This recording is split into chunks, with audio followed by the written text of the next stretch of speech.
வணக்கம் அன்பு உறவுகளே, நான் உங்களின் சிறி. இன்றைக்கு எங்கே நிற்கிறோம்னு சொன்னால், இலங்கையில் வடமாகாணத்தில் வந்து முல்லைத்தீவு மாவட்டத்தில் பொதுக்குடியிருப்பு பிரதேச செயலகத்துக்கு உட்பட்ட தேவிபுரம், அதாவது வந்து ஆவண்ணா பகுதி தேவிபுரம் என்கிற கிராமத்துக்கு தான் வந்திருக்கிறேன். நாங்கள் வந்ததற்கான காரணம், ஒரு மாற்றுத்திறனாளி, அதாவது வந்து முழங்காலுக்கு மேலே துடியோடு காலை இழந்த ஒரு குடும்பத்துக்கான ஒரு உதவியை ஆரம்ப காணொலி கொண்டு செய்து நாங்கள் உதவி வழங்குவதற்கு வந்திருக்கிறோம். அதற்கு முதல் எங்களை இங்கே வரவழைத்தது மாற்றுத்திறனாளிகள் சங்கத்தில் இருக்கிற நந்தகுமாரன் என்னுடைய அழைப்பின் பேரில் நாங்கள் இன்றைக்கு 3 காணொலியை பதிவு செய்கிறதுக்காக வந்திருக்கிறோம். அதுக்கு முதல் எங்களுடைய சனலுக்கு புதுசாக வர்ற உறவுகள், எங்களுடைய சனலை நீங்கள் சப்ஸ்கிரைப் செய்து கொண்டு லைக் பண்ணி வெள்ளை தட்ட வேணும்.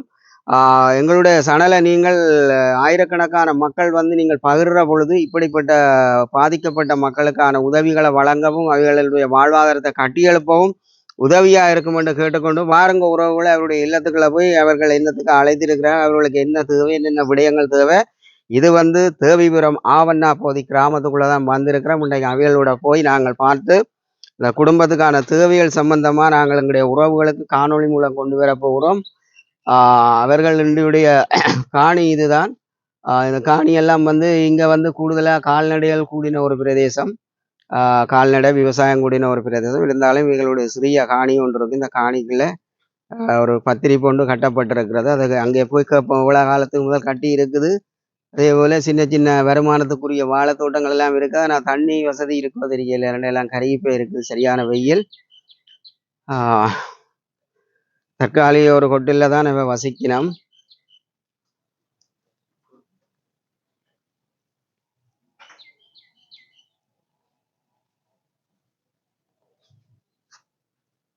அவருடைய இல்லத்துக்கு நாங்கள் இப்போ வந்துட்டோம். அவைகளுடைய குடும்ப நிலை சார்ந்து அவர்களோட நாங்கள் இப்போ கதைக்க போகிறோம். இதுதான் அவருடைய இல்லம். இது வந்து முல்லைத்தீவு மாவட்டம் தேவிபுரம் என்று சொன்னாலே பல லட்சம் மக்களுக்கு இந்த ஞாபகங்களை மறக்க முடியாத ஒரு தேசம். அந்த இடத்துல தான் நாங்கள் இன்றைக்கு தேவிபுரம் ஆவண்ணா பகுதியில் வந்திருக்கிறோம். நாங்கள் அவைகளோடு என்னென்ன விடயங்கள், அவருடைய பேர் என்ன, என்னென்ன தேவைகள் என்றதை நாங்கள் எங்களோட மக்களுக்கு காணொளி மூலம் கொண்டு வர போகிறோம். வணக்கம் உறவுகளை, எங்களோட காணொலியை பார்த்து கொண்டிருக்கிற அத்தனை உறவுகளுக்கும் ஒரு வணக்கம் சொல்லுவோம். வணக்கம் வணக்கம். நாங்கள் இன்றைக்கு ஆவண்ணா பகுதி தேவிபுரம் என்ற இடத்துல புகழீஸ்வரனுடைய அண்ணன் தம்பி தான், அவருடைய இல்லத்துக்கு வந்திருக்கிறோம்.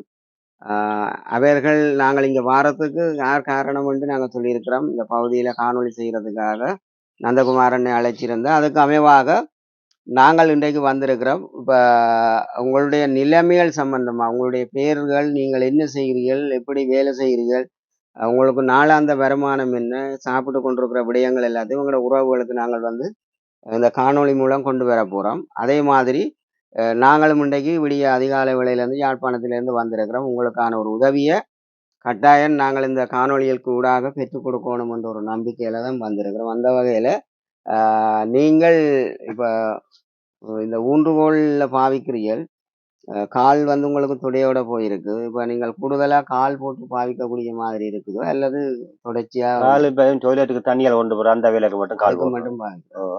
மற்றது கிளச்சஸ்லாம் நடக்கலாம். பைத்திற்கு பெல்ட்டு கட்டி நடக்க கஷ்டம் தான். இந்த இடுப்பு வெளுட்டுகள் கரைச்சல், கால் கழிச்சு நேரம் மடிஞ்சு விழுந்துடும். கோல் பிரச்சனை. அப்படி என்ன நடந்தது? நாங்கள் இடம்பெயர்ந்து வந்து தொழிலுக்கு போனாங்க. வேலை வட்டியில் கையில் காயப்பட்டு பெருசாக காயமும் மாறல எனக்கு. அப்போ தொழிலுக்கு போன இடத்துல மைன்ஸில் வடித்து கால் ஆஸ்பத்திரிக்கு கொண்டு விட புதுக்குளிப்பு கொண்டு போய் ஒரு மண்டாபுரம் ஏற்றி அங்கே வச்சு ஆப்ரேஷன் செய்து. ஆண்டு இது நடந்தது? இது 2018ஆம் ஆண்டு நடந்தது. கொடி அமர்ந்ததுக்கு பிறகு வேலைக்கு தொழிலுக்கு தொழில் வாய்ப்புகள் இல்லைத்தானே வந்த வீட்டில். இப்போ மைன்ஸுகள் துப்புராக்கின சொல்லி அங்கே பிறகு இல்லைத்தானே. அந்த வீட்டுக்குள்ள தொழிலுக்கு போன இடத்துல வடி விழுந்து வடிபட்டுட்டு பிறகு நாங்கள் தொழிலுக்கு வந்தாக்கெல்லாம் பிறகு கொண்டு வந்து புதுக்குடி பாத்துக்கள் கொண்டு போய் ரெண்டாபுரம் ஏற்றி அங்கே ஆப்ரேஷன் செய்து எடுத்தது.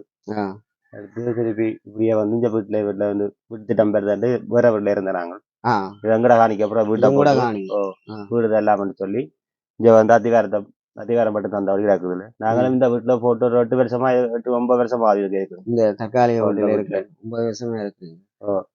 இப்படி ஒரு நிலைமையில வந்து நீங்க தொழிலுக்கு போய் உங்களுக்கு கால் கொண்டு போயிட்டுது. இந்த கால் போனதுக்கு பிறகு இப்ப எவ்வளவு காலம் இந்த கால் மாற சென்றது காயப்பட்டு நீங்கள் கூடுதலான காலம் இருந்திருக்கு? கால் போய் இப்போ கொஞ்ச காலமா அப்படி ஒலிம்பி நடக்கலாதானே, ஆ. பாத்ரூம் டாய்லெட் போகாம அந்த பழக்கம் ஃப்ரீயா இருந்தது. ம். இப்போ ஓரளவு நடந்து திரியலாம்.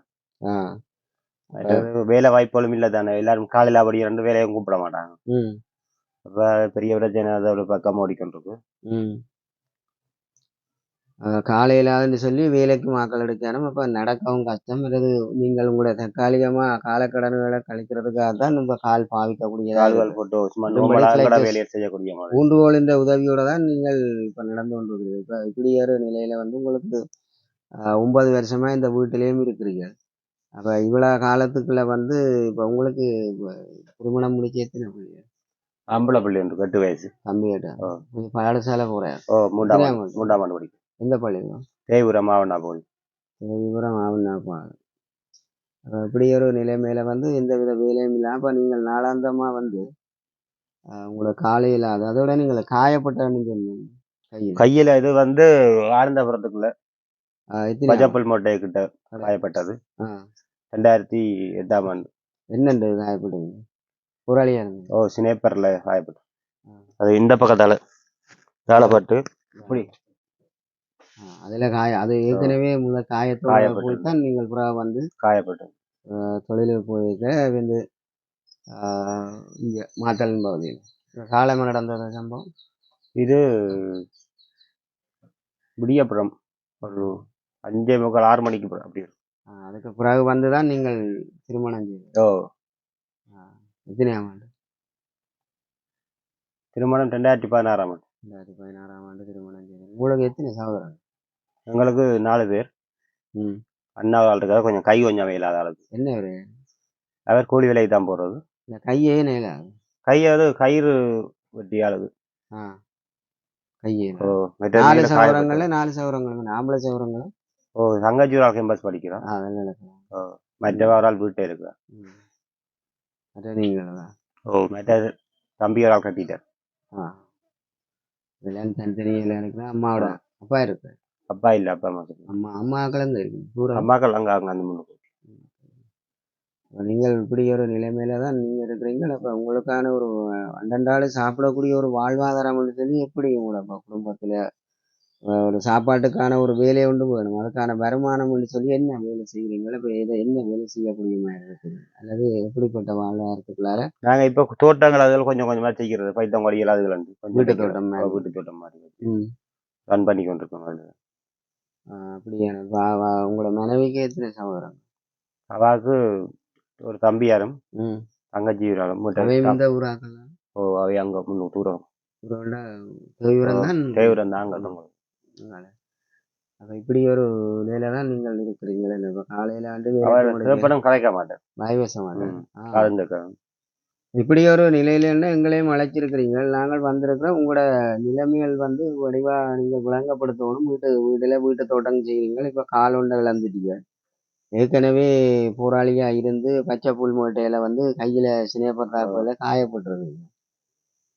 திருமணம் முடிச்சு உங்களுக்கு ஒரு பிள்ளை ஒன்று இருக்கு. இப்படி ஒரு நிலைமையில எங்களோட உறவுகள் எங்களோட சணலுக்கு கூடாக எப்படிப்பட்ட ஒரு வாழ்வாதாரத்தை எதிர்பார்த்து எங்களை அழைச்சிருக்கிறீர்கள். உங்களுக்கு எப்படிப்பட்ட வாழ்வாதாரம் தேவை, நீங்கள் வாழ்வதற்கு என்ன தேவை என்ற விடயங்கள் எல்லாத்தையும் உங்களோட உறவுகளுக்குள்ள நாங்கள் கதைப்போம். நீங்கள் இப்போ ஒரு வேலை வெளியில போய் செய்ய வேலைக்கு ஆட்கள் எடுக்கணும் இல்லை என்று சொல்றீங்க, காலை இல்லாத. ஆனால் நீங்கள் காலை இல்லாத நிலையில வந்து என்ன மாதிரியான ஒரு உதவியை நீங்கள் எதிர்பார்த்து நிற்கிறீங்க? நாங்கள் இப்ப பெரிய பிரச்சனை, எங்களோட வீடும் இப்படித்தான் இருக்கு. மற்றது தோட்டங்கள் செய்யறா கிணறு இல்ல. கிணறு ஒன்று பெரிய பிரச்சனை. கிணறு இருந்தா ஏதாவது செய்து கொள்ளலாம். உங்களுக்கு கொஞ்சமாவது தோட்டம் செய்து அடுத்த இடத்துக்கு நகரலாம். இங்க வந்து கிணறு வந்து ஆழமான இடமும் கிணறு அடிக்கிறது. இங்க கிணறு அடிக்கிறேன்னா இவ்வளவு 20 அடி அடிக்கும், 25 அடி 30 அடி. அப்ப மேல ஆழங்குறை ஆழம் அடிக்கும். எவ்வளவு காசுக்கு அடிக்கிறாங்க இங்க சுற்று வட்டாரங்கள் அடிச்சிருப்பாங்க? 1200 1300 போக முடியும் ஒரு அப்படி அடிக்கிறாங்க. அப்ப இப்படி ஒரு நிலைமையில நீங்கள் இருக்கிறீர்கள். இந்த நிலையில இங்கால ஒரு பத்திரி போன்று கட்டி இருக்கு வீட்டுக்கு. அது எவ்வளவு காலத்துக்கு முதல் கட்டி இருக்கு? இந்த மாதிரி இந்த வீட்டு திட்டம் தான் இங்க வந்தனாங்க. இந்த வீடு போட்டு வேற ஒரு வாடகை வீட்டுல இருந்தாங்க. வெங்கட காணியை துப்பராக்கி போட்டு இதுக்க வந்து வீடு போட்டு 15 வீட்டு திட்டம் தந்து 8 வருஷத்துக்கு மேலேயா இந்த வீட்டு திட்டம் தந்து ம்.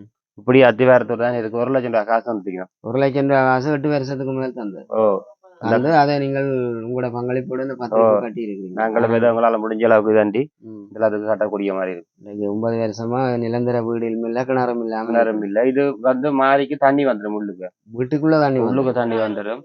அப்படி இந்த இதெல்லாம் நிலம் அப்படியே உள்ளுக்கு தண்ணி இருக்கும். பள்ளி அள்ளி ஊத்துறது. ஆஹா. ஆக கொஞ்சம் கூடிட்டா ஊற வலிக்கும். நிலம் அப்படியே பொறுங்க கீழால பொறுமைட்டா அப்படி உடஞ்சிருது. இப்ப இப்படி என்ன இப்ப இப்ப நீங்கள் மீள்குடிய வந்ததுக்கு பிறகு இப்ப நீங்கள் இதுகளை இழந்திருக்கிறீர்கள். உங்களுக்கு எப்படிப்பட்ட ஒரு வாழ்வாதாரம் வந்து உங்களுக்கு ஒரு பெருமதியான வாழ்வாதாரம் ஒன்று கிடைச்சா என்ன வாழ்வாதாரம் கிடைச்சிருக்கு? எத்தனையாம் ஆண்டுக்கு முதல் கிடைச்சிருக்குன்றது சொல்ல முடியும். உதவி என்று சொல்லி யாராவது ஒரு வாழ்வாதாரம் வந்து இது வரைக்கும் தரம் வந்தது தண்டை இல்ல. இந்த அரசாங்கம் மட்டும் மாசத்துல 5,000 காசு போடுறது.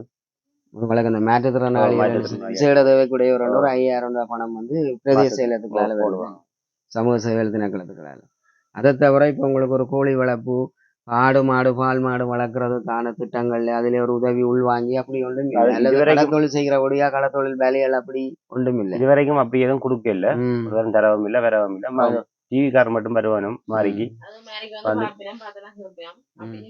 குடியோ பிடிச்சிட்டு அப்படியே போயிருவேன். இப்போ நீங்கள் இப்போ உங்களுக்கு நீங்கள் கால் இழந்து இல்லை சுகமாயிட்டீங்க. இப்போ உங்களுக்கு ஒரு குழந்தை இருக்கு.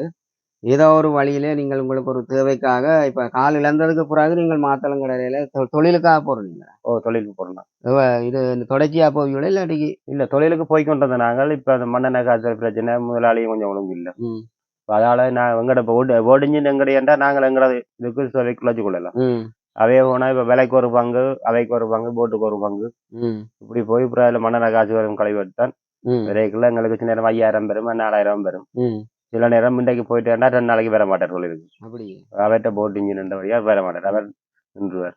அப்படி நாளைக்கு போகும். நாளைக்கு நாங்கள் இங்கே இருந்து மீனாக்கட்டு மாத்தலனுக்கு போய் திருப்பி இங்கே வரோம். ஆனா உங்களுக்கு வந்து தொழிலுக்கு சொந்தமா ஒன்றுமில்லை. இன்னும் ஒரு ஆள் இந்த படகுல போய்தான் தொழிலுக்கு போறோம். பதிவுகள் இருக்கு, தொழிலா இல்லை. உங்களுக்கு சங்க பதிவு ஒன்று இருக்குது. இதுல இங்க உங்களோட வீட்டுல இருந்து எவ்வளவு கிலோமீட்டர் சைக்கிள் என்னென்ன பள்ளிக்கூடம் போற? பள்ளிக்கூடத்துக்கு நடந்துதான் போறவர். சில போற தம்பியாக்கள் ஏத்திக்கணும் போவாங்க. அதுல இருந்தும் அங்க அதுல இடையில இருக்கு அந்த ஆதாக்கா பாடசாலை. இந்த ஆத்தாக்கா பாடசாலை. அப்படி ஒரு நிலைமையில நீங்கள் இன்றைக்கு 1 கிலோமீட்டர்.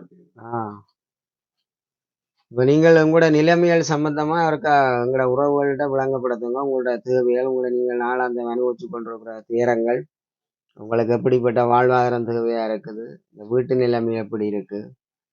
இன்றைக்கு சமையல் நேரத்துல வந்திருக்கிறோம். சமைக்கலையா? நெல்லடி முதலே சமைச்சாச்சு? இல்ல, சமைக்கல, தான் சமைக்கணும். அப்ப நாங்கள் வந்த நேரம் வந்து உங்களுக்கு சமையல் நேரத்துல கொஞ்சம் சமைக்கிற நேரத்தை தாமதப்படுத்தி போட்டா. அப்ப நீங்களோட உறவுகள்கிட்ட இப்ப என்னென்ன தேவைகள் விஷயங்களை இருக்கா பதிவு செய்யுங்க. இந்த வீட்டு பிரச்சனைகள் எல்லாத்தையும் உங்களோட உறவுகளுக்குள்ள நீங்கள் சொல்லி உங்களுக்கு எப்படிப்பட்ட வாழ்வாதாரம் தேவை, எங்களை சும்மா கூப்பிடலாம். ஆனால் நாங்கள் இப்போ சேனலில் நாங்கள் உங்களோட இதை ஒளிபரப்பு செய்து விட்டு போயிடுவோம். அப்போ நீங்கள் ஒன்றும் விடயங்களை கதைக்காட்டிக்கு பார்க்குற உறவுகளுக்கு வந்து என்ன கேட்குறீர்கள் எழுதுறீங்க. அதை நீங்கள் வேலைக்கு போகணும். நான் கூலி வேலைக்கு போறேன். அங்க இவரும் போயிடலாம் தானே, இலசமும் போயிருவார். என்ன கூலி வேலைன்னா என்ன? கச்சான் சும்மா கச்சான் சாரக்குள்ள கச்சான் போடுங்க. அப்படி சும்மா இலசமும் போய் வருவேன். தொடர்ச்சியா இல்ல, தொடர்ச்சியாவும் சில இவருக்கும் பள்ளிக்கூடம் விட்டு போறது, இவருக்கும் பள்ளிக்கூடம் இவருக்கு போகணும். இவரும் போக இயலாது. அது வேறு படிப்பு செலவுக்கும் தேவைதானே. ஒரு நாள் கணக்கு சம்பளமும் இல்லாட்டிக்கு என்ன மாதிரி எவ்வளவு சம்பளம் தருவாங்க? எனக்கு கூலி சம்பளம் தான், நாளுக்கு தான். 8 மத்தியானம் செய்தாதான் 1,500 ரூபா தருவீங்க. ஆனால் ஒவ்வொரு நாளும் பெறாது, சும்மா ஒவ்வொரு நாளும் பெறாது, இலசுவம் போறதுதான். இப்படி நீங்கள் இந்த கிடைக்கிற வேலைகளை தான் செய்து வாழ்ந்துன்றீங்களா? நீங்கள் உங்களோட நிலைமைகள் சார்ந்த ஒரு கவலையை சொல்லுங்க பார்ப்போம். தாரக்கோட்டில் இருக்கிறீர்கள், மழை காலத்துல என்ன மாதிரி? மழை காலத்துல என்ன ஃபுல்லா அப்படியே வீடு ஃபுல்லா தண்ணி வேணும். ஒரு கட்டில் ஒன்று இருக்கு, அந்த கட்டிலாம் எல்லாம் 3 பேரும் இருக்கிறாங்களே. வீட்டுக்கு எல்லாம் ஒழுக்கு காத்துக்கு தகர தூக்கி தூக்கி ஒழுக ஒழிக்கிட்டு. இப்ப போட்டு 8 வருஷத்துக்கிட்டே ஆயிட்டு. அது ஒழுகிக்கொண்டே இருக்கும். இப்ப இருந்து காத்துக்கு தகரம் தூக்க ஒழுகுது. கீழே ஃபுல்லா தண்ணி வந்துடும். கிச்சனுக்கு எல்லாம் தண்ணி வந்துடும். சமைக்க இயலாது. சும்மா நின்று கண்டு மேல அங்கேயும் தூக்கி வச்சா சரி, சமைச்சா சரி. எல்லாத்தையும் யார்ட்டையும் சமைச்சு தரச்சு சாமான் சமைச்சா சரி. அப்படி மழை காலங்கள்ல வேறு இடத்துல இல்லாட்டி மாமி வீட்டை போய் மாமி சமைச்சு தருவா. அங்க சாப்பாடு சமைச்சு கொண்டு வந்தா நீங்க சாப்பிடுறாங்க. அப்படியான ஒரு நிலைமை உங்களுக்கு 2 மாசத்துக்கு பிரச்சனை. மாறி எல்லாம் முடியத்தான் வீட்டை விட்டு தண்ணிடுறாங்க. அது வரையும் தண்ணி வந்துச்சுன்னு சொன்னா அப்படியே நிக்கும். தை ஆனா மாசம் மட்டும் ஒரே வெள்ளம் தான். ஓ அப்படியே வீட்டுக்கு ஃபுல்லா நிக்கும் தண்ணி. ஃபுல்லா கிச்சன்ல இருந்து வெள்ளத்தோட உள்ளுக்கே இருந்து வந்துதான் முழுக்க உங்களோட வந்து நீங்கள் இங்கே தங்கி இருப்பீர்கள், ஆனா சமையல் வேறு ஓ இடத்துல அங்க இருக்கும். இருந்து இடசுவம் கொண்டா நெடுகாலம் போய் கேட்க மேலாதானே. ஆ இடசுவம் கொஞ்சம் பத்திக்கணும் போகண்டா சமைக்கிறது, எல்லாரும் இடசுவம் கேட்கறது. ம் இப்ப இரவு டைம்ல சமைச்சு கொண்டு வருவா. ம் நீங்கள் நாளாந்த வேலையும் நிரந்தரம் இல்லை. இப்ப நீங்கள் வாழ்ந்து கொண்டிருக்கிற இப்ப இருக்கிற நிலைமையில உங்களுடைய பொருளாதார நிலைமை எப்படி போகுது? இப்ப நீங்கள் வேலையும் ஒழுங்கு இல்லை, பண வசதியும் இல்லை. இப்ப இருக்கிறதுக்குள் உங்களுடைய அடிப்படை பொருளாதார நிலைமை உங்களுக்கு இப்ப எப்படி இருக்குது?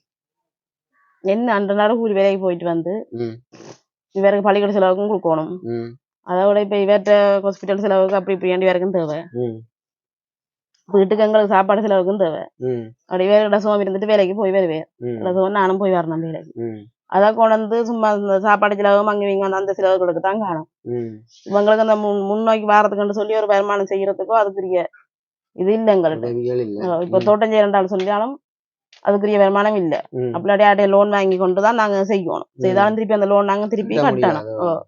கட்ட இல்லாமலே இல்ல நாங்கள். ம் ஏன்னா அந்த நாடு கூலி வேலைக்கு போறோம் நாங்க.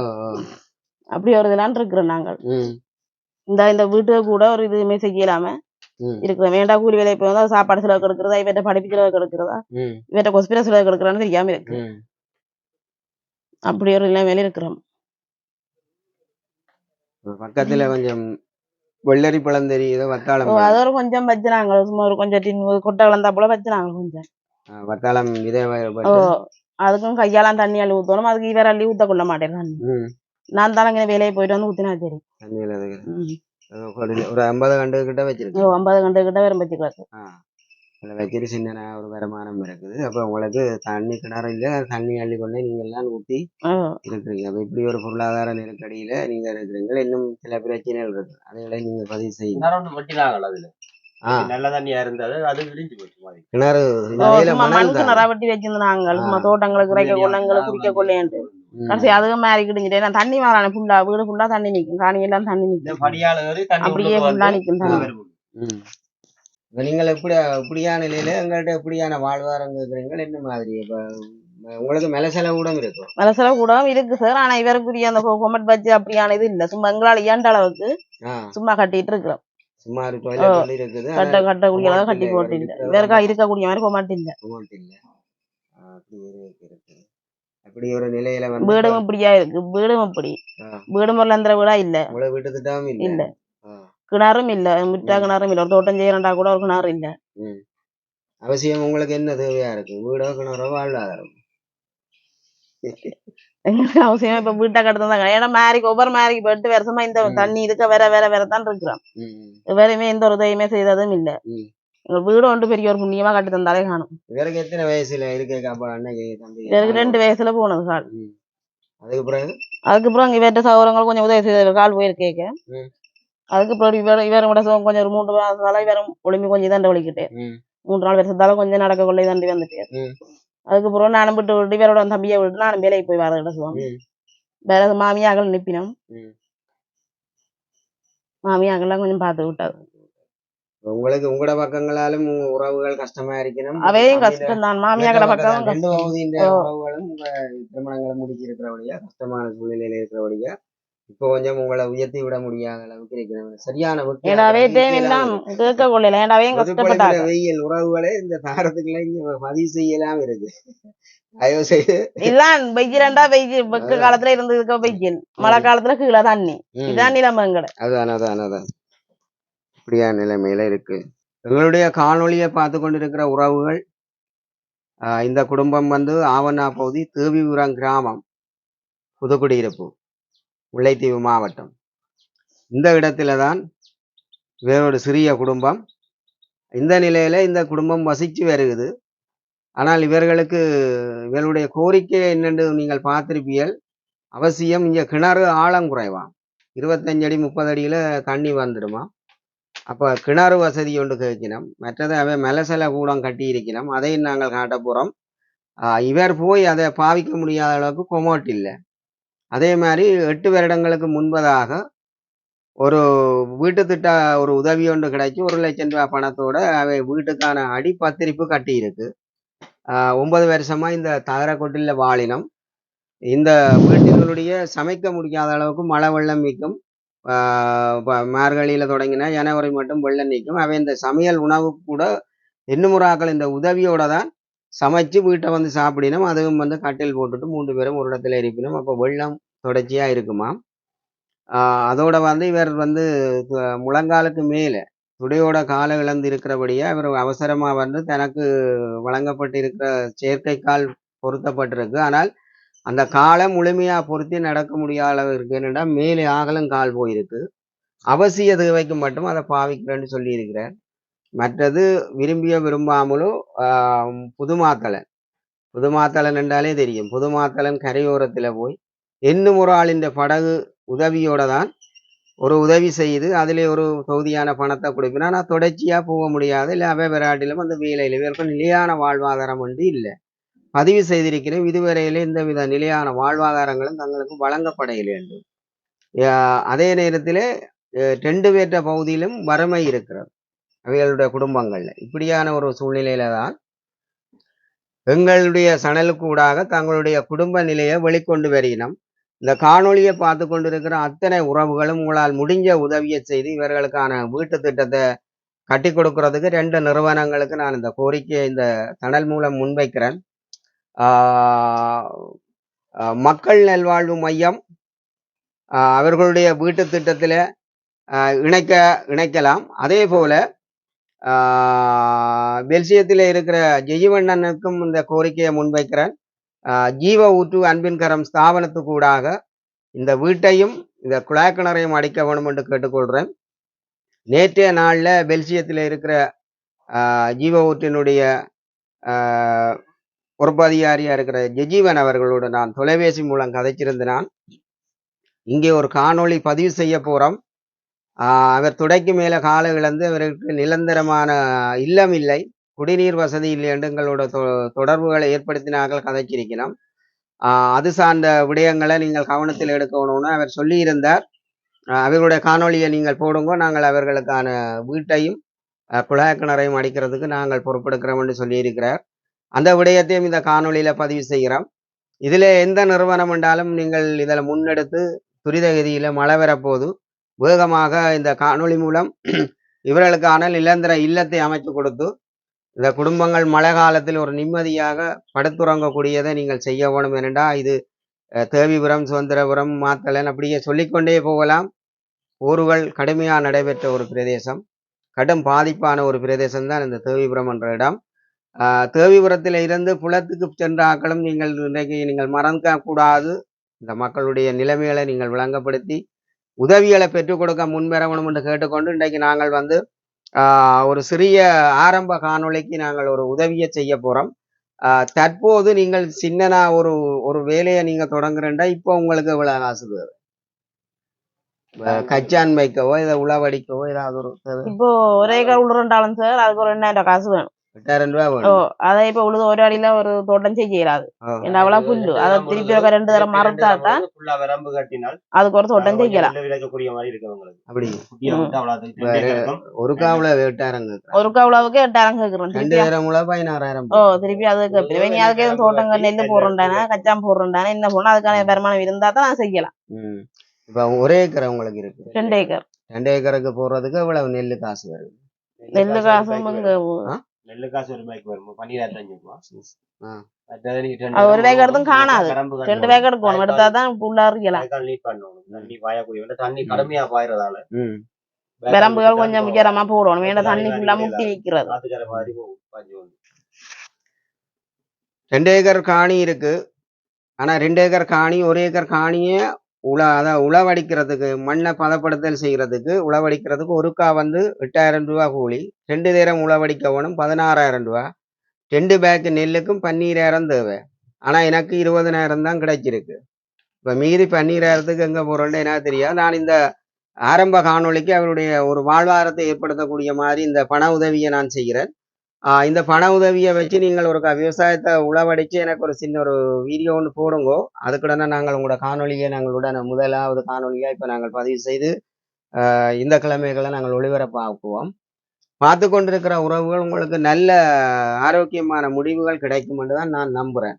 அநேகமாக நாங்கள் ஒளிபரப்பாக்குற காணொளிகளில் வந்து இந்த ஆக்களும் உதவி செய்யாம விடுறையில உங்களுடைய கஷ்ட நிலைமை எல்லாருக்கும் விளங்கும். அதோட சின்ன குடும்பம் வாழ வேண்டிய ஒரு காலமும் இருக்குது. அதோட நிம்மதியா வாழ்றதுக்கு ஒரு இல்லமும் தேவையா இருக்கு. இன்னும் ஒரு ஆக்கள்கிட்ட நீங்கள் போய் மண்டியிடாதபடி உங்களுக்கு ஒரு ஹானி இருக்கு. ஆனால் அதுக்கு ஒரு வாழ்வாரத்தை மேம்படுத்துறதுக்கு இன்றைக்கு இந்த உதவியை செய்திருக்கிறார். எங்களுடைய சனலுக்கு புதுசா வந்திருக்கிறார். ஒரு 3 காணொளிக்கான உதவி செய்திருக்கிறார். அந்த வகையில ஐயாத்துறை சிவான் லண்டன்ல வசிக்கிறார். எங்க வசிக்கிறார்? லண்டன்ல வசிக்கிறார். லண்டன்ல வசிக்கிற ஐயாத்துறை சிவான தான் இந்த காணொளிக்கான பணத்தை அனுப்பி போட்டு சொன்னார். இயலாத ஆக்கள் இந்த காணொளியை நீங்க பதிவு செய்து விடுங்கன்னு அவர்கள் இந்த குடும்ப நிலைமைகள் இந்த கஷ்டங்கள் மாறும் என்று சொன்னதுக்கு அமைவாக நான் இன்றைக்கு ரூபா பணத்தை வந்து லண்டனில் வசிக்கிற ஐயாத்துறை சிவானியனுடைய கரங்களால் அனுப்பி வைக்கப்பட்ட பணம் இப்பொழுது வந்து நான் வந்து தம்பிகிட்ட கையளிக்கிறேன். இந்த பணத்தை கொண்டு போய் நீங்கள் முதல் காணியை உளவடியுங்கோ. அடிச்சுட்டு மிச்சம் 16,000 போனால் 4,000 மிச்சம். ஏதோ ஒரு வகையில நெல்லை விதைக்கிறதுக்கு பாருங்க. உங்களோட முயற்சியும் இருக்கட்டும். நாங்கள் நிச்சயமா வந்து இந்த காணொளி மூலம் உங்களுக்கான தீர்வை வந்து நாங்கள் பெற்றுக்கொள்றதுக்கும் அந்த உதவியை எதிர்பார்த்து நிற்கிறோம். இந்த காணொளி வந்தோடனே உறவுகள் முடிஞ்சவர் எங்களுக்கு உதவி செய்யணும். இவைகளுடைய வீடு மெலசல கூட கட்டி இருக்கிற அந்த வீட்டினுடைய தோற்றப்பாடு தற்போது வத்தாப்பழம் வந்து இருக்கிற நிலைமைகள் சார்ந்து இவருடைய முயற்சிகளையும் எங்களோட உறவுகளுக்கு காட்டுறோம். மீண்டும் ஒரு பதில் காணொளி மூலம் சந்திக்கும் வரை உங்களிடமிருந்து விடைபெற்றுக் கொள்கின்றேன். உங்கள் அன்பின் ஸ்ரீ. நன்றி, வணக்கம்.